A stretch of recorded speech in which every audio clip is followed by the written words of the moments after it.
Hey guys, this is Kevin from DTG Choson Karate and Taijutsu, and today I'm going to go over some very basic strikes. Nothing too fancy, nothing too technical with terms, just what you need to know to get you started in training. I'm going to use a bokhan to do this. I hope everybody has one of these. Unsharpened, of course, wooden training sword. You can't accidentally cut yourself with it. You can't put holes in your ceiling. If your little brother comes running up to you while you're practicing, you don't accidentally kill him with it. It's the safest way to go, and it builds a lot more strength, a lot more control, and a lot more muscle memory than what people think. It is just a piece of wood, but it's an invaluable training tool. Now, every cut for this set is going to start off at what's called Chudan no Kamae.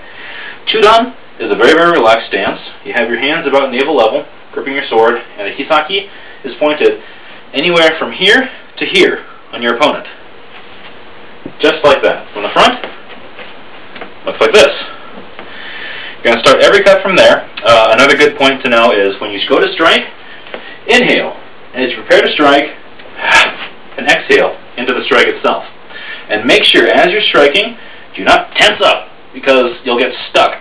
You won't be able to redirect your energy after that. Makes you very sluggish. So, from here, very easy, very fluid, very relaxed movements. All important. Now, the first strike, coming from Chudan no Kamae, comes up into the forehead. From the side, looks just like this. Comes up into the forehead. Up into the forehead. Very simple cut, probably the most basic that you'll ever really have to learn. The second cut, very similar to the first one. Up, you'll extend fully to the forehead, but allow your blade to travel through to right about the middle. Like this. Up. Full extension here, and the velocity of your blade and just the motion of your arms will automatically carry it through from the start of the cut to the finish of the cut. Looks like this in one motion.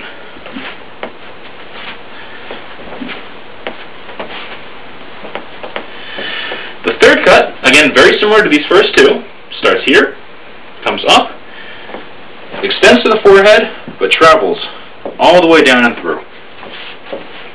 Just like this.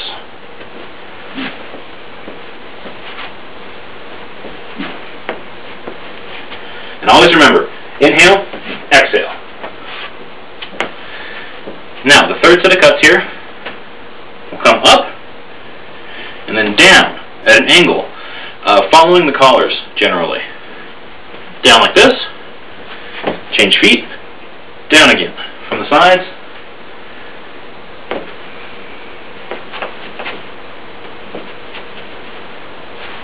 just like that. For this cut, depending on where you're targeting, generally it's either here or here. You want to reach your full extension at the temple, or full extension at the collarbone, and allow your cut to sweep through. The next set is going to use the same cut that I just showed you, from here down, but it will follow all the way through. You'll rotate your blade over and come back up, generally tracking along the same line if you can. Make sure you turn your hips to allow for full movement, rotate, turn it back to carry you up through the cut. Move to the other side, cut down, turn, cut back up. So like this. Down, up, down, up. From the side, looks like this.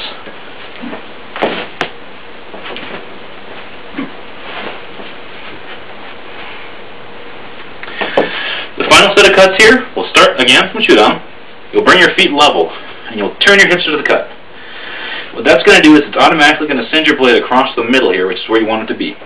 You're going to have your sword here, turn your hips, and cut. Rotate your blade over, turn your hips, and cut.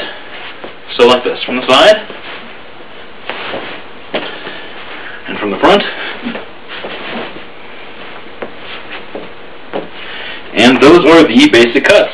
So, altogether, you have a strike to the forehead, strike to the middle, strike all the way through.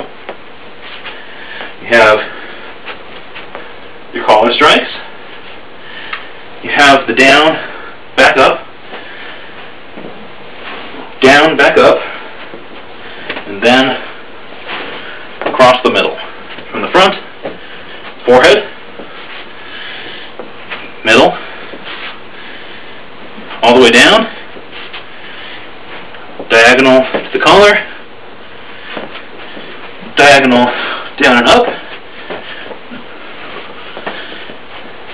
and then across the middle. And that's pretty much it. So go ahead and practice that for a while. Again, be very, very safe. Use bokken if you can. If you don't have access to a bokken, use a broomstick, something that feels like a sword. Whatever it is, try to be safe as you can. That done, I got something special to show you. Now this is a modern-made shikomizu. Anybody who knows what zatoichi is should know what this is. Again, modern-made. I believe it's 1045 carbon steel, wire brushed hamon, counter-polished kisaki. But you can see the fittings are very, very plain, very, very simple. And together, when you're holding it, definitely not the traditional katana. It's just like that. Now that was a modern one. This is not a modern one. In fact, this one is very, very old. Honoki wood fittings with what I think is juvenile cherry bark wrap. Has a little metal kochiri on there. Fittings are very old, very beat up, falling apart, but still gives you an idea of how a traditional shikomizu would look. The blade itself is very, very old, much older than the fittings. Kanbun Shinto period.